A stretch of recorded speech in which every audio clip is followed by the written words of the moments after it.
अरे, ये अंडा जहाँ घास में कैसे पड़ा है? लगता है कोई पंछी इसे यहाँ भूल गया है या किसी मजबूरी में छोड़ गया है। बेचारा कितना ठंडा पड़ गया है। अगर इसे गर्मी नहीं मिली तो ये मर जाएगा। गौरी, ये किसका अंडा उठा लाई? हमें नहीं पता ये किसका है। इसे वापस वहीं रखाओ, मुसीबत मोल मत लो। नहीं कालू जी, एक माँ का दिल ये कैसे देख सकता है। मैं इसे पालूंगी। क्या पता भगवान ने मेरी सूनी गोद भरने के लिए ही इसे भेजा हो। गौरी अंडे को अंदर ले आई, पर उसकी सास विमला ये देखकर आग बबूला हो गई। गौरी, ये क्या पागलपन है? पराया अंडा घर में लाएगी तो अनाथ हो जाएगा। शिकारी अंडे की खुशबू सूंघते हुए यहाँ आ जाएंगे। कालू, इसे अभी बाहर फेंक कर आ। माँ जी, ऐसा मत कहिए। एक नन्ही जान का सवाल है। मैं वादा करती हूँ इसकी पूरी जिम्मेदारी मेरी होगी। आप बस एक बार मुझे इसे पालने की इजाजत दे दीजिए। कुछ दिनों की ममता और गर्मी के बाद अंडे से एक प्यारा सा बच्चा निकला, जिसका नाम गौरी ने जग्गू रखा। देखो माँ जी, कितना सुंदर बच्चा है। इसकी आंखें कितनी मासूम हैं। आज से मैं इसकी माँ हूँ। पाल ले, पर याद रखना, खून आखिर खून होता है, पराया कभी अपना नहीं होता। देखते हैं आगे क्या होता। वक्त बीता और एक दिन गौरी ने 7 अंडे दिए। पूरे घर में खुशियाँ छा गईं। गौरी, बधाई हो, अब हमारे अपने 7 बच्चे होंगे। जग्गू को अब 7 भाई बहन मिलेंगे। अब आया ऊंट पहाड़ के नीचे। अब होंगे मेरे अपने पोते पोतियाँ। गौरी, अब तू इन 7 का ख्याल रख। इस जग्गू को अब खुद अपना दाना ढूंढना सीखना चाहिए।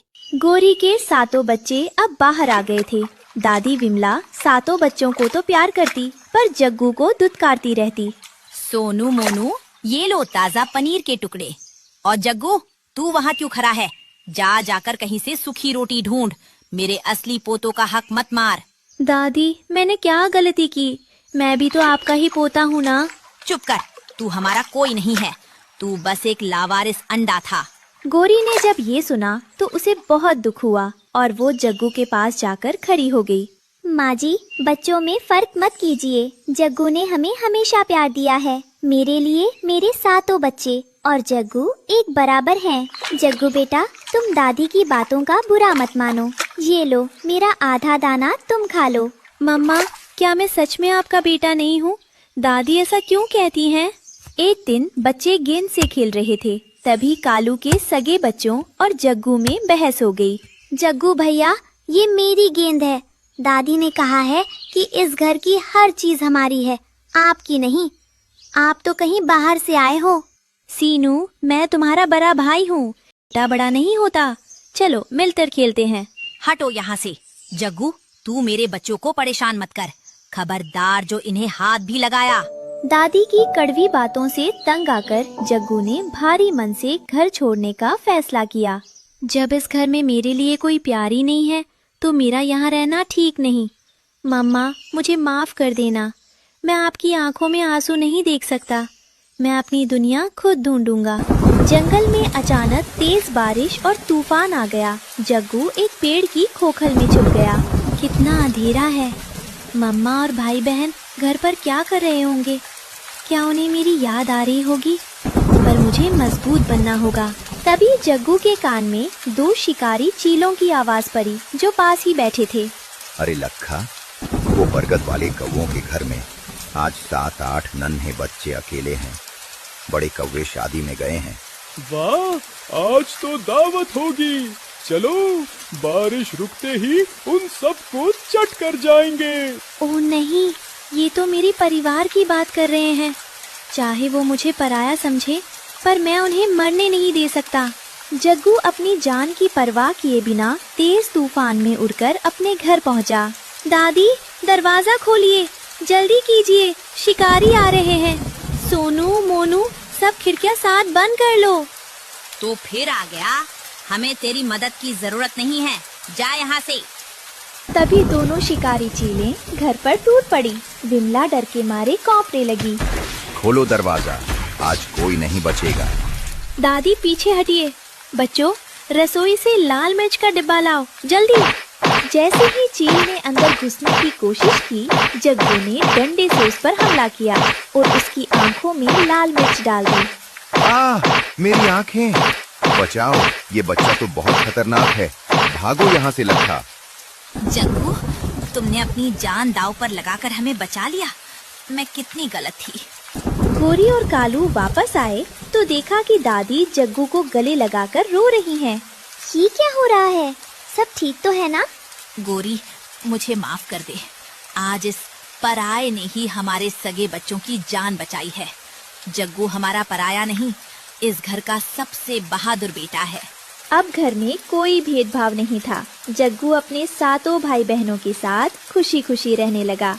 जग्गू भैया जिंदाबाद। जग्गू की बहादुरी के बाद अब वो घर का लाडला बन गया था। सातों भाई बहन उसे अपना हीरो मानते थे। पर एक सुबह जंगल में एक अजनबी तोता आया। सुनो जंगल के वासियों, पर्वत के पीछे एक सुनहरा झरना मिला है। जो भी वहाँ का पानी पिएगा उसके पंख सोने के हो जाएंगे और वो कभी बूढ़ा नहीं होगा। सोने के पंख?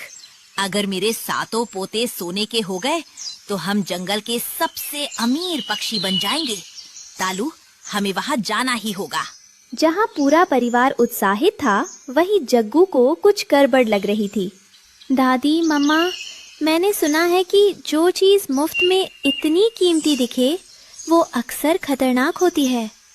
हमें अपनी मेहनत पर भरोसा करना चाहिए, जादुई पानी पर नहीं। जग्गू भैया, आप तो डरपोक हो गए।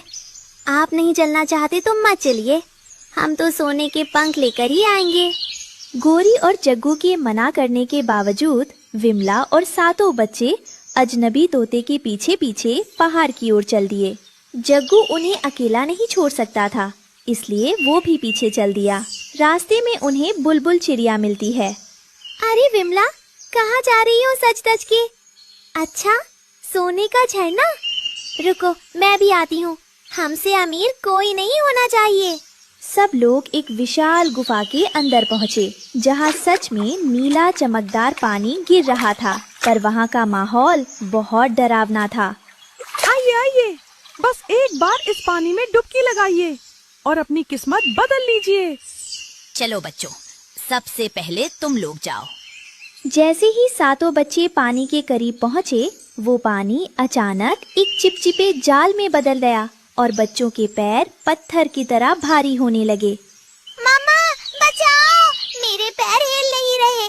मैं सोने का नहीं, मैं तो पत्थर का बन रहा हूँ। बेवकूफ पक्षियों, ये कोई जादुई झरना नहीं है, ये मेरा पत्थर का जाल है।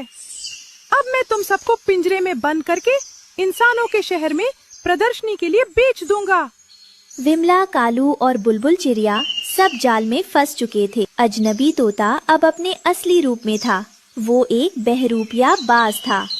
सोने का लालच तुम्हें यहाँ तक ले आया, अब तुम सब मेरे गुलाम हो। हमें बचाओ। तुम सही थे बेटा, लालच ने हमें अंधा कर दिया था। जग्गू गुफा के बाहर ही रुका था। उसने देखा कि बाज ने एक गुप्त रस्सी से जाल को नियंत्रित किया हुआ है।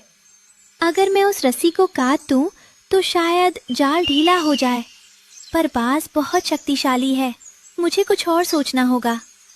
ओ बाज राजा, रुको, मेरे पास इससे भी बड़ा खजाना है। देखो मेरी चोंच में क्या है। जग्गू ने अपनी चोंच में एक चमकता हुआ कांच का टुकड़ा पकड़ा हुआ था, जिसे उसने धूप में चमकाया। ओ बाज राजा, रुको, मेरे पास इससे भी बड़ा खजाना है। देखो मेरी चोंच में क्या है। जग्गू ने अपनी चोंच में एक चमकता हुआ कांच का टुकड़ा पकड़ा हुआ था, जिसे उसने धूप में चमकाया। ये क्या है?